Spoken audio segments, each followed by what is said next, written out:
Hey everybody, it's PartyElite, and today we're taking a look at some of the sickest mechanics in Total War Warhammer 3. After the reveal of Nurgle and Slaanesh in battle with yesterday's amazing trailer, Creative Assembly have followed up with some details regarding Nurgle's campaign mechanics. To be clear, these mechanics apply to all of Nurgle's sub-factions, the ones we're getting at launch, and the ones we'll be getting as DLC 2. Kugath's specific mechanics will be revealed at a later date, so keep that in mind as we dive in. Also, as always, if you've been enjoying this coverage of Total War Warhammer 3 on the lead up to launch and you'd like to see more of it on the channel, please don't hesitate to keep letting me know with a like and a comment down below. It really helps me make judgment calls with regards to what you guys want to see on the channel, what I should do more or less of, and how I should approach things. So keep letting me know, and based on the positive sort of feedback I've received over the last couple of videos on Total War Warhammer 3, I'm going to keep it going. I also just enjoy reading people's theories and thoughts and opinions, so please share those down below as well. I'm always curious about how others are feeling about things that I'm getting particularly excited for. On which note, there's a lot to get excited for here. Death and rebirth is a core concept when it comes to Nurgle, and right off the bat we're seeing it applied rather interestingly to very core gameplay mechanics: settlement building and unit recruitment. This is wild. This is maybe some of the most game-changing, literally, stuff that we've seen out of Total War in the last, I don't know, 3-4 years. That's not to diminish any of the other, cool and clever mechanics and systems they've come up with for all the factions, but this takes some pretty core systems and just completely evolves them. Pun entirely intended. Alright, check it out. So, apart from the main settlement level, buildings in Nurgle factions aren't built or upgraded in the traditional sense. They are, to keep, I guess, the metaphor going, seeded or planted, and they grow and evolve over time. See, when a building slot frees up as a result of population growth and as a result of you upgrading the settlement tier if necessary, and that all, again, still works the same way as always, but when that building slot frees up, you choose a building that fills that slot up. And that building itself then grows over time. Over a series of turns, the building goes up a tier. Then a few more turns pass and it goes up another tier, over and over and over again, until it reaches the maximum settlement tier that you're currently on. Constantly evolving, unlocking, upgraded versions of itself, giving you more benefits as building upgrades do.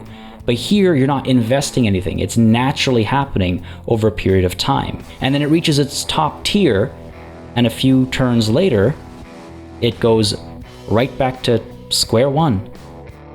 Death and rebirth. I absolutely love it. I absolutely love it. Now, I'm not sure how long each step takes to reach, but it appears as though it can be buffed or otherwise changed. There's options in buildings. I'm sure there's stuff in the tech tree. There's going to be skills probably as well to help speed up or maybe slow down the rate of change. I mean, it's funny because you almost want it to be slower at the higher tier. You want to be stuck in the higher tier for longer, but you want it to be faster at the lower tiers because you want to get past those lower tiers as quickly as possible. So it's this really nice dichotomy that's going on. Now, these little icons here, they're showing the Nurgle corruption generation from the buildings, so it's not that. But I do wonder if all buildings upgrade at the same time, or if they're offset based on their own timers, like when they were built, or some other metric. I assume the latter, but just throwing the question out there. Either way, this, again, already just makes Nurgle far more interesting, mechanically, than anything else we've seen so far. I'm not trying to start like a Chaos God favoritism war over here at all, but from a pure mechanical perspective, Nurgle is, I think, already the most interesting faction that we're seeing. Kislev's tech tree is kind of interesting because of the whole, the great cities and all that. That's kind of cool. Khorne's, cult allowing you to teleport from place to place is kind of cool. But this is huge. It's the whole game, just like revamped for Nurgle. I love it. It's great. It's good stuff. But again, curious to see what you guys think. Now, with that said, there's more to it. So every step of the building chain will, of course, unlock various benefits, and these will be available only temporarily while that building is in that stage of its evolution. So what does that mean for things like garrisons or for public order? for when you find yourself in an emergency situation. Like what happens, let's say, when you're relying on those public order buildings in a certain province, and all of a sudden they all devolve, let's say, at the same time, and now you've got a public order situation, and at the same time, let's say, you've got an invasion happening, and you've got all your high-tier buildings that are giving you a decent garrison all devolving at the same time. I mean, sure, your core, settlement building will still be upgraded because that's separate from this system, right? So you'll still have a decent enough garrison there. But what about all those supplementary garrison units, right? What happens to those guys? Do they disappear because of the de-evolution of the building? Do they... Oh my god, it could be really troublesome in a fun way. It could be really challenging to try and figure this out and like time it all properly so you don't find yourself in trouble when you're being attacked. I think this could be very challenging to manage.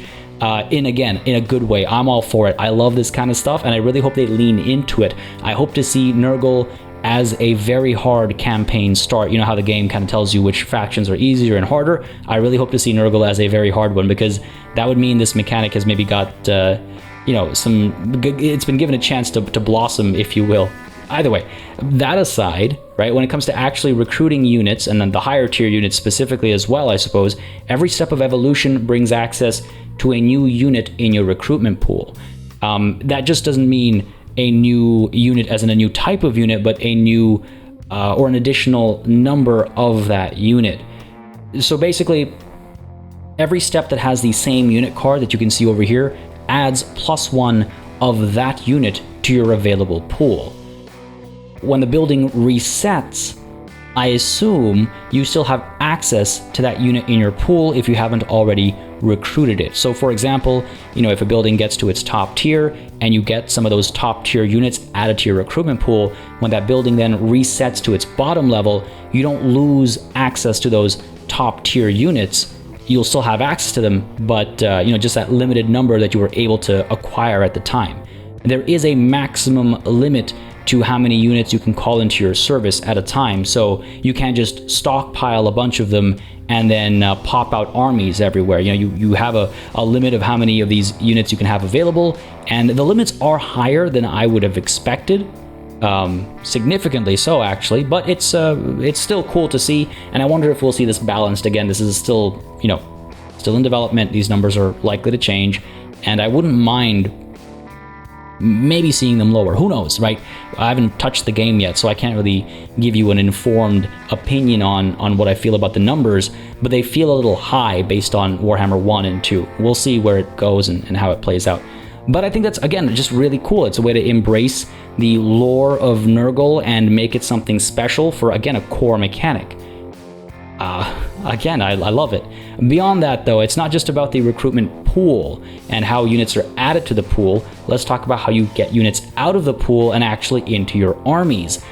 They won't take any time to sort of be made available in the army itself. You hit recruit, they show up right away. But recruitment works kind of like Three Kingdoms, where unit arrives ready to fight, but with minimal HP, and it needs to spend a few turns to get to maximum HP. So it kind of needs to grow, I guess. It grows stronger, it grows in number, however you want to justify that in a Nurgle kind of sense.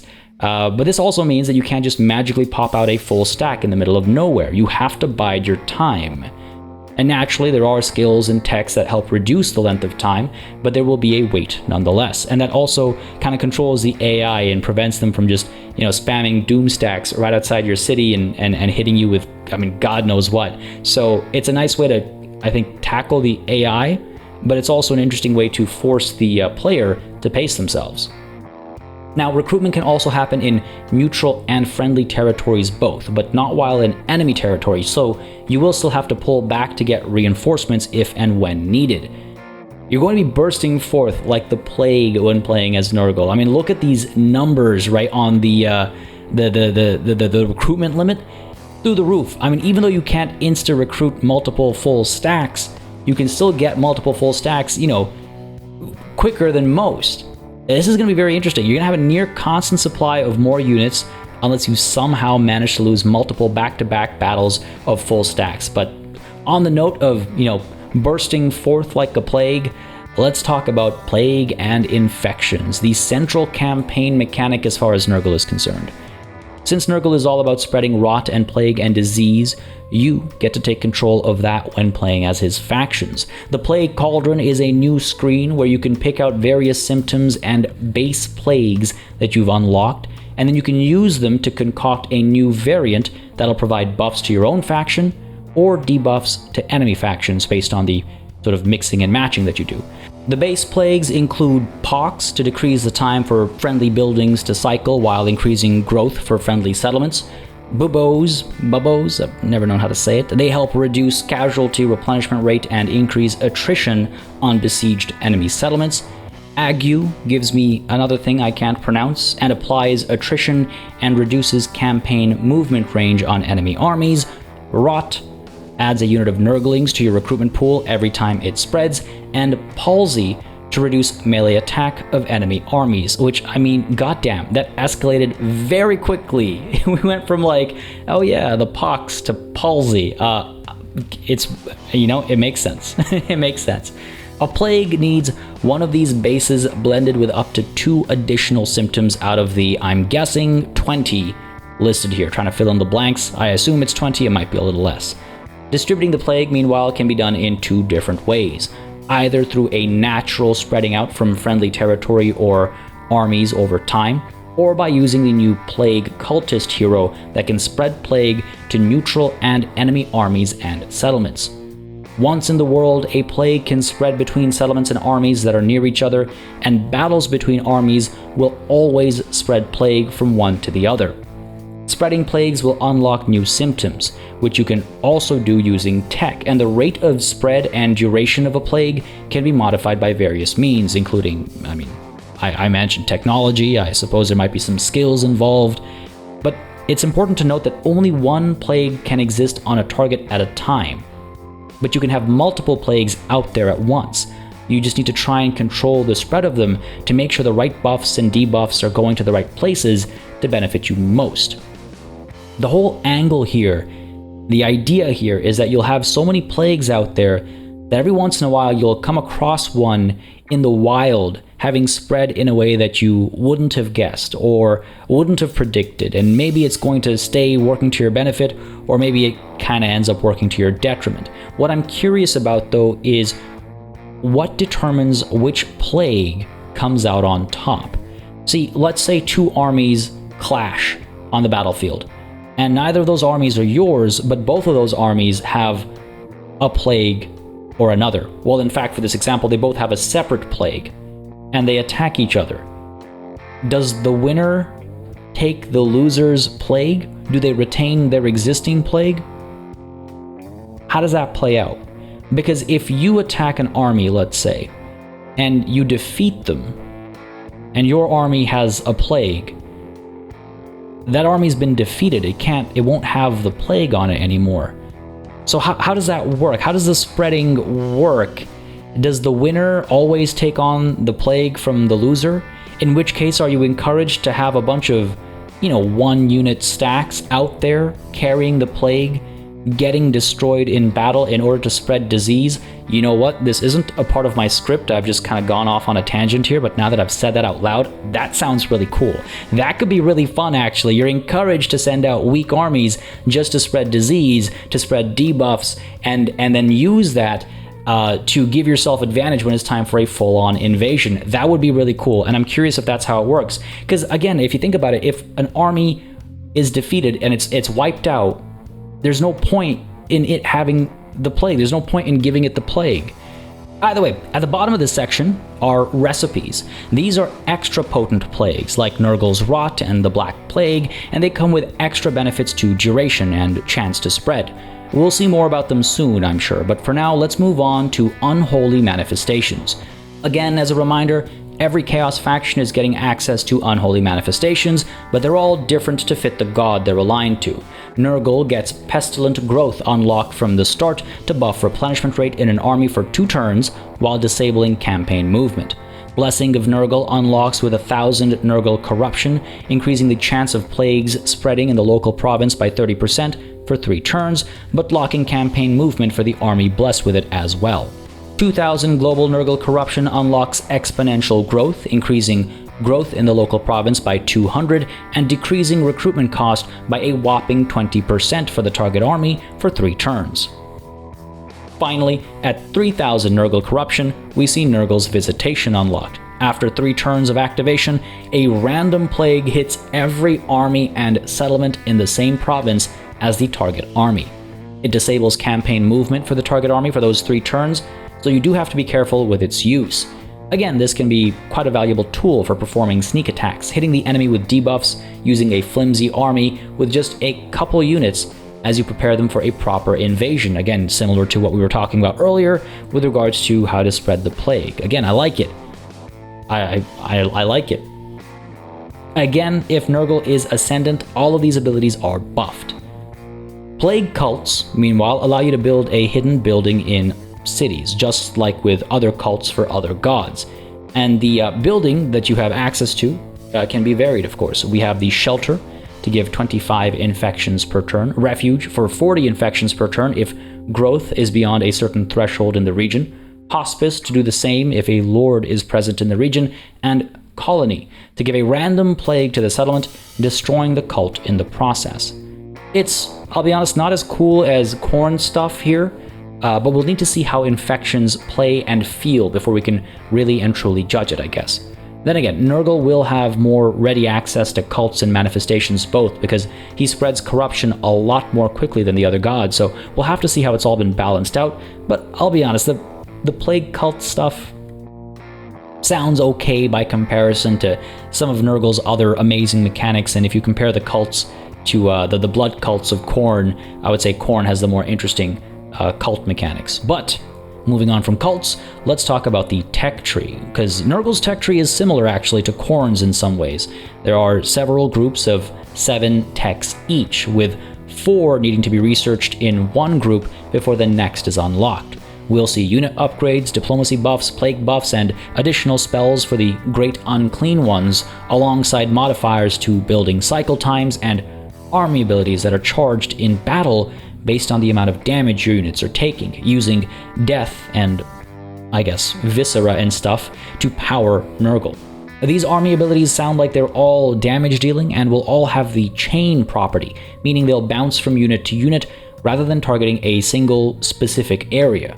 I guess that could apply to buffs too, but again, we'll see in due time. It's an interesting idea, though it could also be annoying when you really need to hit a spot with either a buff or a debuff, and it just kind of bounces around instead. That really could go either way, and it could, oh man, that could be frustrating if it goes wrong. Nurgle is looking very interesting to play. There are some major changes to base game mechanics that should make him feel rather fresh, ironically, and I'm looking forward to seeing Kugat's specific mechanics when they drop as well. On paper, though, these sound like some of the most interesting stuff. I was hoping for more like this for Tzeentch too. Just, completely game-changing stuff, but I'll always go to bat for Tzeentch, so that's just me maybe. What do you guys think of these mechanics? I mean, are you pleased with how it all comes together? Is there anything particular you're excited or worried about? Man, this is cool stuff. This is cool stuff. I'm so excited. This is dope. This is dope. Anyway, for more Total War coverage, again, folks, as always, don't hesitate to subscribe to the channel. And also, as always, a massive thanks goes out to all of the channel members and patrons who've been supporting the channel on a monthly basis. Y'all keep us alive and running smoothly. And of course, a big ol' thanks goes out to each and every one of you for watching. Until next time, cheers.